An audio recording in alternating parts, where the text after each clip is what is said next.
Hello everyone and welcome back to my channel, Jennifer Salamuding.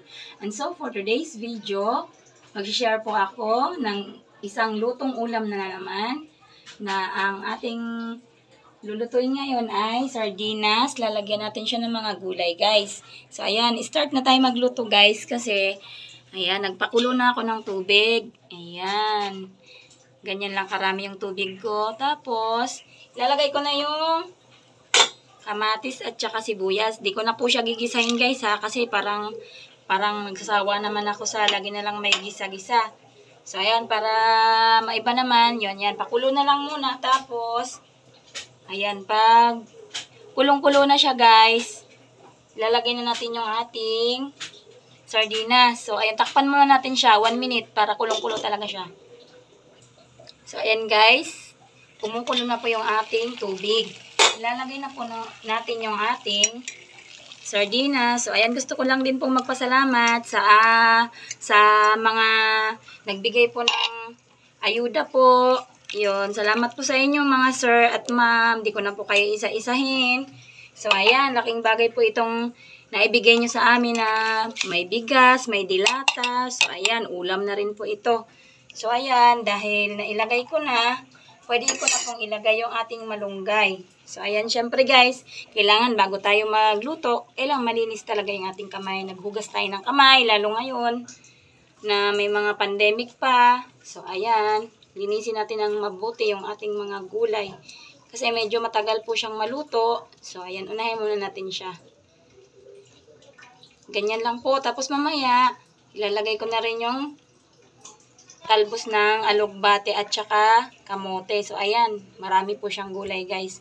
Tsaka, thank you nga pala kay Ate Irene tsaka kay Kuya Joel na binigyan po ako ng gulay kasi bumili ako sa kanila. So, ayun, ako po ang kumuha mismo dun sa garden nila. Kaya, thank you po Ate Irene sa tiwala mo na ako ang kumuha ng gulay.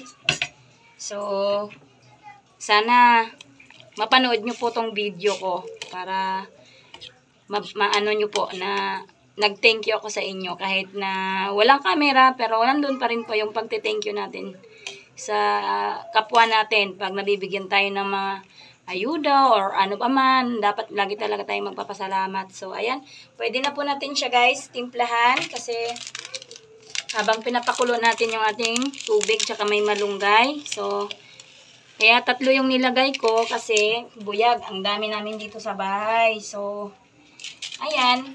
Kailangan marami-rami din. Tapos, timplahan na natin siya ng asin. Yan. Tapos, pwede rin po natin siyang tikman na kung okay na yung lasa niya. So, ayan. Kasi mahilig din kami talaga sa mga gulay. Lalo na yung mga kapatid ko. So, ayan. Gusto po nila yung may mga gulay. So, mga anak ko, okay lang din naman, kumakain din naman sila ng gulay, pero bihira nga lang po talaga silang mag-ano-ano ng mga may sabaw-sabaw na ganito. Mostly talaga gusto nila prito-prito, pero sinasabihan ko sila na bawal talaga yung lagi na lang prito-prito. Dapat talaga gulay, kasi para healthy yung katawan. So, ayan, tikman muna natin siya, guys, ha.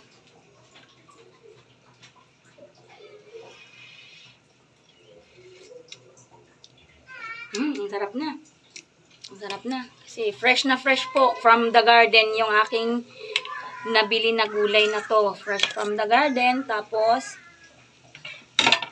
iba-ibang klase pa po. 3 klase na siya. Malunggay, alugbate, tsaka talbos kamote. Tapos, hinaluan ko na rin siya ng kamatis. Kasi meron po akong kamatis dyan. So, ayan. Nilagyan ko na rin siya. So, ayan. Kompleto na yung ating gulay dyan sa ating sinabawang sardinas na may gulay. So, ayan. Okay na. Tikman uli natin para sure na talaga. Kasi nandyan na yung mga gulay eh. So, tikman natin uli.